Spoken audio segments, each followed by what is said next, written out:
Okay, so we've established that this is really easy to integrate, but what happens if we want to kind of change around the styles here? And this is quite important because when you're working on something and you want to dump something out, you need it to be very easy to read. And as a default, I don't think this is. So let's go ahead and look at how we basically change the handler over for when we go ahead and call this. Now to do this, all we need to do is pull in the VarDumper class that we saw under the vendor Symfony VarDumper folder a minute ago. It's just this one here. So I'm going to go ahead and pull in the namespace and we're going to import this. So let's come over here and import this. Now what I'm also going to do is use the square brackets here so I can go ahead and define in anything else I want to pull in. We're going to be pulling in a couple of other things as well, and you'll see how this works in a minute if you've not seen the PHP 7 series we have. So that's gone ahead and pulled that in. Now I'm going to say VarDumper and I'm going to use a static set handler method. Now what this allows me to do, or us to do, is go ahead and pass in a closure. Into this we get what we're trying to dump. So this is now the variable that we're trying to dump. So just to kind of test this out, I'm just going to go ahead and kill the page here and I'm going to do a manual var dump on this. So let's do a manual var dump on var, and we'll see this when we call this, it will go ahead and it will do a var dump. So let's give that a refresh and you can see that we just get the default. So at the moment, we have to kind of override everything that the VarDumper would normally do when we use this set handler, because technically what we're doing now is we're completely overriding the handler and it's just not going to work if we don't return anything. If I was to return var just here, you can see nothing really happens as well. But in this case, we could go ahead and substitute this for var dump like that, and we would just get the same result when we call the dump function. So in here then, we need to figure out what we actually need to do and the way that this VarDumper generally works behind the scenes. So the first thing that happens is we have a cloner. Now this is a Var Cloner, and again this is a class that exists within that package, so you can go ahead and have a look at this if you want to. I'm just going to go ahead and comma separate this in. I'm going to pull in Var Cloner as well. And if you weren't too sure, this syntax here is essentially the same as using this over and over again, but we're just pulling this from the kind of same common namespace. So just kind of tidies things up a little bit rather than having to have 3 or 4 lines here. So the first thing we do is we have a cloner. Now the purpose of the cloner is to clone the variable before we start messing around with it and going ahead and dumping it out.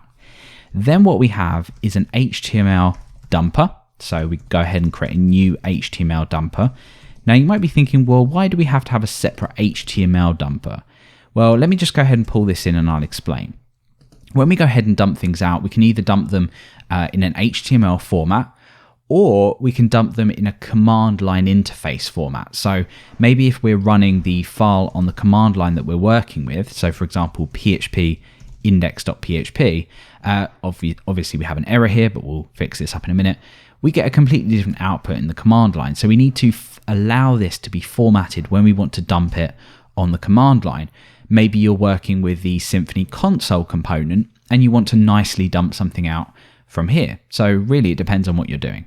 And I've just realized that the cloner is actually under a cloner directory. So I'm going to go ahead and just get rid of this here, and HTML dumper is also under a different directory. But what I'm going to do is just pull this down and I'm going to say cloner, and I'm going to pull in our var cloner in here like so. And then down here, we also have under a dumper directory, HTML dumper like so. So you didn't really have to include these brackets, but in this case, we also need to pull in a command line interface dumper as well.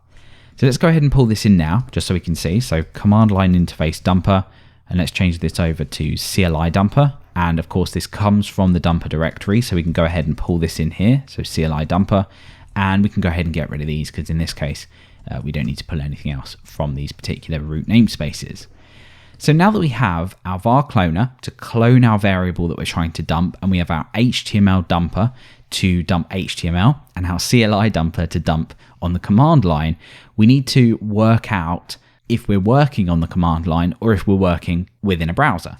So in this case, I would create a new variable called dumper, and I would say php sapi, and I would check if this is CLI. That basically means, are we working on the command line interface? Well, in this case, I want my dumper to be my CLI dumper, like so.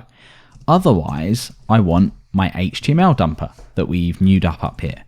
And now what we can do is say dumper, and then on the dumper class or basically either of these. So if we were to open up HTML dumper, but if we look at the dump method here, it works differently between HTML and CLI.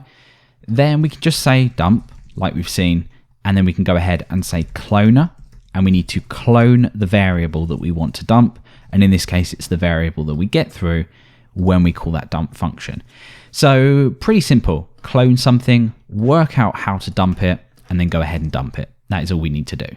So now that we're using dump and we've overridden the way that this works, we can go ahead and check this out. So we'll bring up our command line interface just so we can test this. Inside of here, we get HTML dumper not found. That's absolutely fine. So let's go ahead and have a look. And of course, that should be HTML dumper. You probably noticed that. Let's go over and give that a refresh. We see the same result. Let's do the same in the command line now. So let's run phpindex.php. And you can see that we get a fairly similar output here. It's just we have some colors. It's formatted nicely. And of course, if we didn't have this and we were using VarDump by default, then in the command line particularly, this doesn't look as good as we would probably want it. So you can see it does things like remove object. We kind of know it's an object, and it goes ahead and gets rid of the types as well, and just makes it a little bit nicer to see in the command line interface.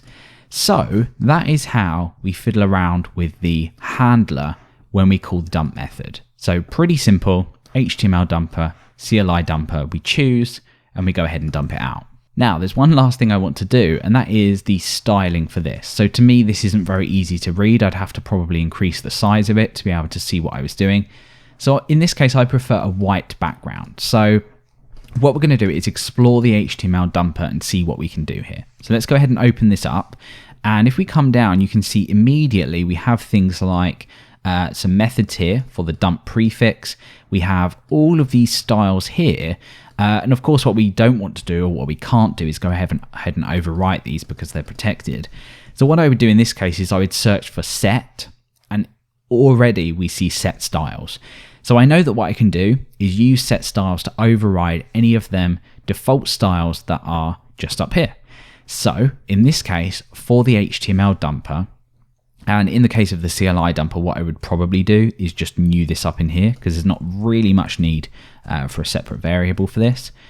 And I would go ahead and for the HTML dumper, I would go ahead and set styles like so. And unfortunately, the way that this is built means that we actually have to go ahead and pass through all of this data here. And we don't need to pass through all of this data. We can just choose these ones. But for the default, we basically have a load of CSS in here.